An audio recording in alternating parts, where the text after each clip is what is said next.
Hello दोस्तों, हाजिर हूँ आपके सामने एक और मजेदार सी लव स्टोरी लेकर। तो चलो जल्दी से बढ़ते हैं इस स्टोरी के फर्स्ट एपिसोड की तरफ। एपिसोड की शुरुआत में हम अपनी फीमेल लीड शिंजी को वेडिंग ड्रेस में देखते हैं। वो एक होटल पहुँच आई थी, साथ ही साथ अपनी फ्रेंड से कॉल पर बात करते हुए कहती है कि आज तो मैं उसे छोड़ूंगी नहीं। ये कहते कहते वो एलिवेटर तक पहुँच आई। उसे काफी ज्यादा गुस्सा भी आ रहा था, शायद आज वो किसी को रंगे हाथों पकड़ने वाली है। तभी वहाँ एंट्री हुई हमारे हैंडसम से मेल लीड बुयान की, जो कि उसी एलिवेटर में उसके साथ जाने वाला था। शिंजी को देखकर उसे जरा अजीब लगा कि ये लड़की वेडिंग ड्रेस में यहाँ पर क्या कर रही है, पर खैर उसे क्या। इधर शिंजी को उसकी फ्रेंड ने रूम नंबर बताया जो कि 8106 था। इधर बुयान का असिस्टेंट उसे कहने लगा कि बॉस ये तो वही रूम नंबर है ना जिसमें हम जाने वाले हैं। उसकी ये बात यहाँ शिंजी ने भी सुन ली, जो दिल ही दिल में कह रही थी कि ये लड़का कितना हैंडसम है, फिर भी इसकी गर्लफ्रेंड ने इसे चीट किया। बुयान भी यही सोच रहा था कि बेचारी को अपनी वेडिंग ड्रेस में इस होटल में आना पड़ रहा है।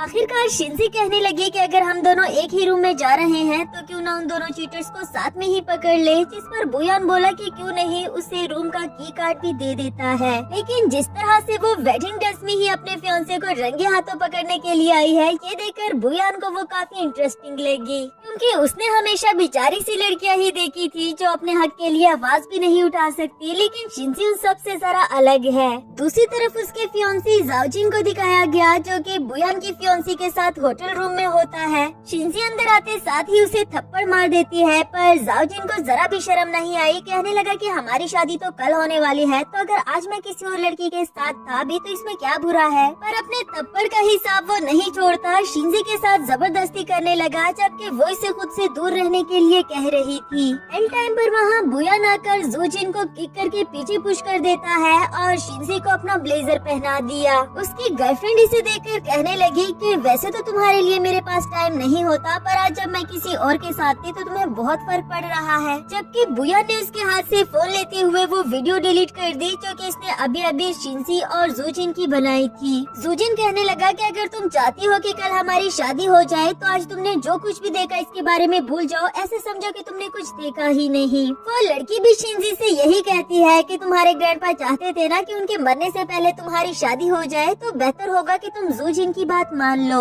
वो दोनों जिस तरह चपड़ चपड़ करके बोल रहे थे, इधर शिंजी बुयान से कहने लगी कि हो जाए इन दोनों के लिए एक लेसन। मैं तुम्हारे लिए तुम्हारी इस चीटर गर्लफ्रेंड को सबक सिखा देती हूँ और तुम जोजिन को संभाल लेना। जिसके बाद बिल्कुल ऐसा ही होता है, दोनों ही उन पर भूखे शेरों की तरह टूट पड़े और अच्छी खासी पिटाई लगा देते हैं। जोजिन शिंजी को अभी भी यही धमकी दे रहा था कि अगर तुमने उस लड़की को मारना बंद नहीं किया तो मैं हमारी वेडिंग कैंसिल कर दूंगा। इस पर शिंजी बोली कि शादी तो मेरी कल ही होगी और उसी मैरिज हॉल में, लेकिन फर्क सिर्फ इतना होगा कि दुल्हे तुम नहीं बल्कि बुयान होगा। बुयान तो अचानक से ये सुनकर हैरान होता ही है, साथ ही वो दोनों चीटर्स भी हैरान हो गए कि इसने ऐसे कैसे ग्रूम चेंज कर दिया। नेक्स्ट सीन में शिंजी उसकी मिन्नतें कर रही थी कि कल तुम मैरिज हॉल आओगे ना प्लीज। वो बोला कि तुम्हें क्यों लगता है कि मुझे तुम्हें अपनी वाइफ बना लेना चाहिए, कोई वजह तो हो इसकी। शिंजी बोली क्योंकि मैं बहुत काइंड, जेनरस और विचेस हूँ। मुझे मेरे फियांसे ने चीट किया, तुम्हें भी तुम्हारी गर्लफ्रेंड ने चीट किया, तो तुम्हें मुझसे शादी कर लेनी चाहिए। मैं तुम्हारा घर संभाल सकती हूँ, तुम्हारा किचन संभाल सकती हूँ, क्या इतना काफी नहीं तुम्हारे लिए? वैसे बात में दम तो था, मगर बुयान उसकी बात का कुछ खास जवाब नहीं देता, पर उसने अपने असिस्टेंट से उसे एक यूएसबी देने के लिए कहा। कहने लगा कि इसे रख लो, हो सकता है कि कल ये तुम्हारे काम आ जाए। ये कहने के बाद वो अपने असिस्टेंट के साथ वहाँ से चला गया।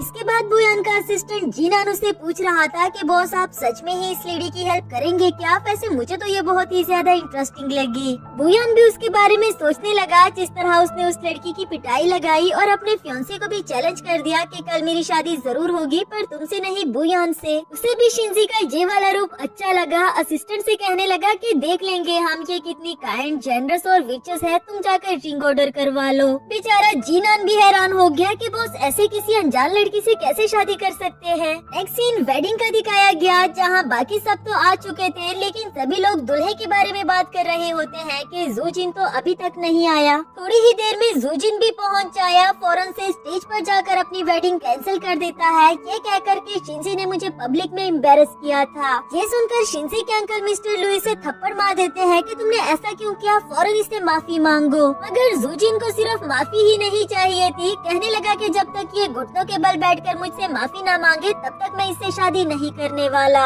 अंकल लू की बेटी जियावी भी उसे यही कह रही थी कि सिस्टर फौरन इससे माफी मांग लो, इससे पहले कि ये शादी टूट जाए तो हम लोगों को क्या मुंह दिखाएंगे। शिंजी बोली कि तुम्हें बहुत शौक है इसकी तरफदारी करने का, तो तुम ही शादी कर लो इस बास्टर्ड से। अगर ये आज शादी कैंसिल ना करता तो मैं ही कैंसिल कर देती, क्योंकि मैं इसे शादी नहीं करने वाली। मिस्टर लू ने इसे दोबारा थप्पड़ मार दिया कि तुम हमें इतने सारे लोगों के सामने एम्बेरस करना चाहती हो। उसके पेरेंट्स की तो डेथ हो चुकी थी, इसलिए उसे अंकल आंटी की ये ज्यादतियां बर्दाश्त करनी पड़ती। पर अब वो डरने वाली नहीं होती, सीधा स्टेज पर जाकर सबके सामने अनाउंस कर देती है कि जूजिन के साथ मैंने अपनी वेडिंग कैंसिल कर दी। आप सबके आने का बहुत शुक्रिया, पर अब आप लोगों को चले जाना चाहिए। साथ ही साथ वो दिल में बुयान के बारे में भी सोच रही थी कि शायद वो नहीं आने वाला, इसलिए मुझे उसके आने की उम्मीद छोड़ देनी चाहिए, क्योंकि शिंजी ने उसे 11 बजे आने का टाइम दिया था और 11 तो कब के बज चुके हैं। इसका मतलब तो यही है कि वो नहीं आने वाला। शिंजी ने भी सबको वहाँ से जाने के लिए कह दिया। तभी अचानक से बुयान अपीयर होता है। कहने लगा कि 1 मिनट के लिए सब रुक जाओ, अभी तक खेल खत्म नहीं हुआ। यहाँ कुछ लोग बुयान के बारे में जानते थे, वो उसके बारे में बात करते हुए कहते हैं कि ये तो विकिंग ग्रुप का सीईओ है ना, ये यहाँ पर क्या कर रहा है। जबकि शिंजी इस बारे में कुछ भी नहीं जानती। उसे तो लगा था कि बुयान एक बेचारा सा गरीब लड़का है, तो यकीनन वो मुझसे शादी करने के लिए भी राजी हो जाएगा।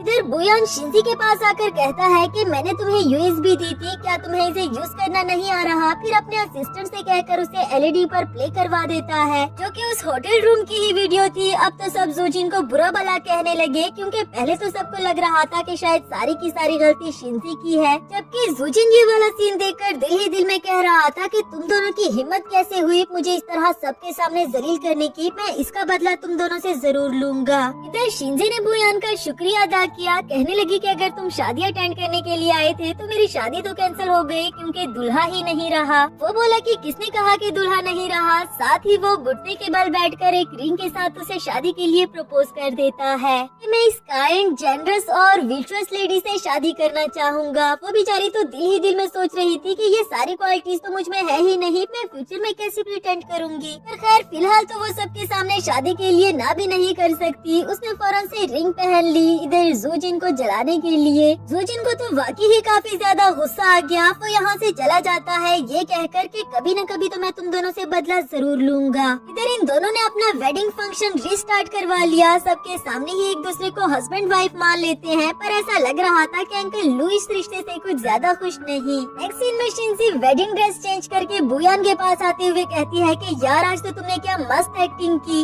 और वो जो तुमने एक्स्ट्रा एक्टर्स को भी हायर कर रखा था ना, उन्होंने तो और भी अच्छी एक्टिंग की। बेचारे बुयान को तो कुछ भी समझ नहीं आ रहा। कहने लगा कि आखिर तुम किसकी बात कर रही हो। शिंजी कहने लगी कि अरे यार वही लोग जो वेडिंग के दौरान कह रहे थे कि तुम बिलियनर सीईओ हो, इससे तो तुम्हारा इमेज और भी ज्यादा अच्छा बन गया। बुयान बोला कि ये सब कुछ सच भी तो हो सकता है, मगर वो कहती है कि छोड़ो ये सब कुछ, मेरे पास हम दोनों के लिए कुछ है। और फिर वेडिंग कार्ड निकाल दिए जो कि उसने फेक बनवाए थे। कहने लगी कि इसे एविडेंस के तौर पर अपने साथ रखना, तुम्हें पता भी है कि मैंने कितने सारे पैसे देकर ये कार्ड बनवाए हैं। बुयान कहता है कि तुम्हें इन फेक सर्टिफिकेट्स को बनवाने के लिए इतने सारे पैसे लगाने की जरूरत क्या थी, चलो मैं तुम्हारे लिए सस्ते में बनवा देता हूँ, वो भी ओरिजिनल। और फिर उसका हाथ पकड़कर अपने साथ ले गया। नेक्स्ट सीन में उसने शिंजी के साथ रियल मैरिज सर्टिफिकेट बनवा लिया था, जबकि बेचारी शिंजी दिल ही दिल में सोच रही होती है कि मैंने इससे शादी क्यों कर ली, क्योंकि वो तो इसे जानती तक नहीं, और वैसे भी शादी वो सिर्फ ग्रैंडपा की ख्वाहिश पूरी करने के लिए करना चाहती थी। कहने लगी कि मैंने तुम्हें मैरिज कॉन्ट्रैक्ट सेंड कर दिया है, तुम उसे रीड कर लो। हमारी ये शादी सिर्फ 1 साल तक होगी, इसके बाद ऑटोमेटिकली खत्म हो जाएगी, लेकिन इस दौरान ना तुम मेरे कामों में दखल अंदाजी करोगे और न ही मेरा तुम्हारे कामों से कोई लेना देना होगा।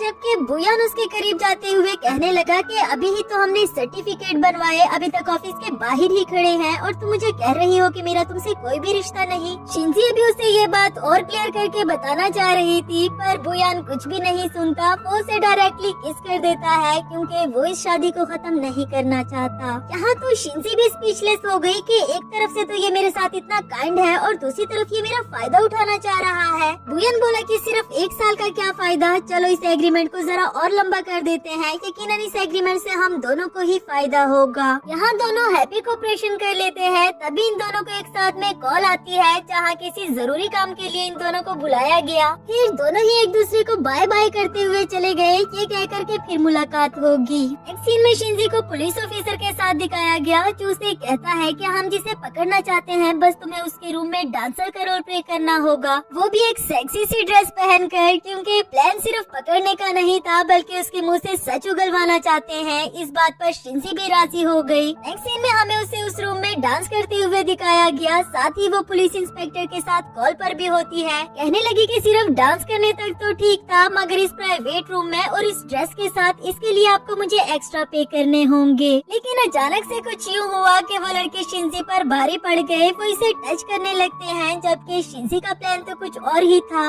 अब उन्हें पकड़ने के बजाय इसे अपनी जान ही बचाकर भागना पड़ा। साथ ही उसका राब्ता भी उस पुलिस इंस्पेक्टर से कट जाता है। जब वो यहाँ से भाग ही रही थी तब वो बुयान से टकरा गई जो कि यहाँ अपने किसी काम से आया था, लेकिन इसे यहाँ देखकर हैरान ही हो गया। शिंजी भी उसे अचानक से अपने सामने देखकर पूछने लगी कि तुम यहाँ पर। खैर फिलहाल तो उसे अपनी जान ही बचानी थी, इसलिए वो उसे यहीं पर छोड़कर भाग गई। जाते जाते उसका एयरबड यहीं पर गिर गया था जिसे बुयान उठा लेता है। वो पुलिस इंस्पेक्टर कह रहा था कि तुम कहाँ पर हो, तुम्हें चोट तो नहीं लगी ना, बोल क्यों नहीं रही। जिसे बुयान को भी समझ आ गई थी कि ये यहाँ पर किसी मिशन से आई थी। जबकि यहाँ शिंजी सोच रही थी कि हद हो गई है, मैंने इससे कॉन्ट्रैक्ट मैरिज क्या कर ली, ये तो मेरे पीछे ही पड़ गया। इसका मतलब तो ये हुआ कि ये भी बाकी लड़कों की तरह निकला। यहाँ पार्किंग एरिया में वो उन लड़कों से छुपने की कोशिश कर रही होती है और इसी के साथ हमारा ये वाला एपिसोड खत्म हुआ है।